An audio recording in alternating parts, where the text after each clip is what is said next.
Nos hallamos en la ciudad de Verona, la ciudad de Julián y Rometa. De Romeo y Julieta. ¿Y qué dice Dios? Tanto nada. Y esos de ahí son los personajes de la comunidad creadas a rosas. Este es el señor Octavio. Un hombre mayor, rico y comerciante, viudo de la primera esposa de la que le queda un hijo, Florindo. El señor Octavio está casado en segundas nupcias con Bella Beatriz, que no es la mayor, y también la viuda, que tiene otro hijo, Lelio. ¿Te has olvidado del cargo del señor Octavio? ¿Y el ramo de Arlequín? En efecto, Arlequín es el más inepto de los criados del señor Octavio. Continuemos. La del medio, esa mujer tan guapa, se llama Coralina. Ella y el señor Florindo nacieron en la casa. Ambos tienen la misma edad. Él en las habitaciones de arriba, ella en las de abajo de las del servicio. Coralina se casó siendo muy jovencita con otro criado, que murió hace un par de años. De manera que Coralina también es viuda, y ya van 3. Este es el señor Pantalone, comerciante veneciano, establecido en Verona, amigo y vecino del señor Octavio. El señor Pantalone. Calla, calla, que lo sé. También es viudo. En Verona parece ser una epidemia. Miguela es un criado, muy querido, que está enamorado de Isabela, criada del señor Octavio. Y la larga es Esmeralda, otra criada del señor Octavio, que tiene una hija muy bella, Rosaura, y solo suele presentar a esta señora de traje negro y cuello blanco, la licenciada Cayetana Rosa, que es la notaria. ¿Es viuda la señora Natalia? Me parece que no. ¿Qué cosa va a generar? Porque allí todos son viudos. Vayamos al asunto.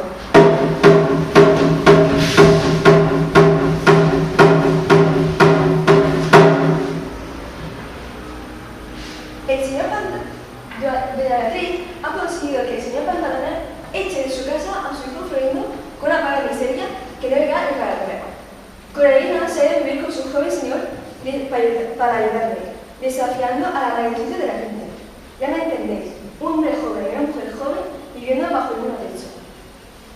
Beatriz ahora quiere obligar a su anciano marido a hacer testamento a su favor y al de su hijo de ella, que es un buen muchacho, pero un poco de entendedoras. ¿Y eso qué quiere decir? Vamos, comenzamos. ¡Ay, Lelio! Querida madre, de los padres, manda a Lelio para ver si vamos a ir se enfada. ¿Y no se enfada? El impertinente de Pantalone. ¿Y qué os ha hecho? Doña Beatriz, ¿qué me está usted diciendo? Florindo es un señor y quién es usted para cuestionarle sus intenciones. Imperdonable.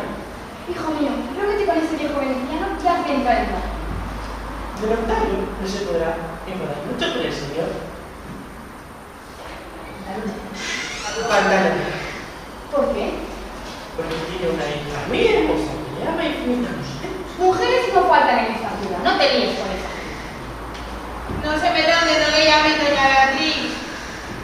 Rosaura no se llama todo. Su padre es rico. Para Lelio, un chollo. No querrán como yerno a mi hijo. Ya se encargará Lelio del señor Pantalone. Se lo ganará con su sex appeal y su agudeza mental. Agudeza mental, ingenio, facultad del hombre para descubrir o inventar con facilidad y prontitud. Y como Lelio le ama, saldrá victorioso. ¿Con qué fundamento puedes decir que te ama? Si Lelio no estuviera seguro, Lelio no lo diría. ¿Has hablado con ella? Ella ha hablado con Lelio y Lelio ha hablado con ella. ¡Cállate, pesado, que no me tires! Hijo mío, no quisiera que te equivocaras. Te ilusionas con demasiada facilidad. No sería la primera vez que te enamoras y ser correspondido. Lelio es contra toda la vida. Y ya diréis si tengo amor. Le he visto por la calle, no puedo evitar. No sé si son sus ojos o su calidad, serán sus lindos labios o su voz al hablar, lo que me vuelve loco. Camina, el amor y con labios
Trabajo. Acción y efecto de trabajar. Ocupación retribuida. Octavio, periodismo, ¿qué le ocurre, amorcito? Ay, qué rañas, viejo. No tardas en morirme. Aquí, voy a buscar a la señora notaria, la licenciada Cayetana de los etcétera. Para que venga la señora notaria, ¿es posible que le quieran obligar a hacer testamento? Testamento. Declaración que de su última voluntad hace alguien, disponiendo de bienes y asuntos que le atañen para después de su muerte. Oh, pobre y desgraciado. Esa mujer se encerró en mi padre hasta dejarme sin nada. Y el imbécil Heredio, ese necio, se con mi patrimonio. Ah, se suspira cuando volverá con la niña.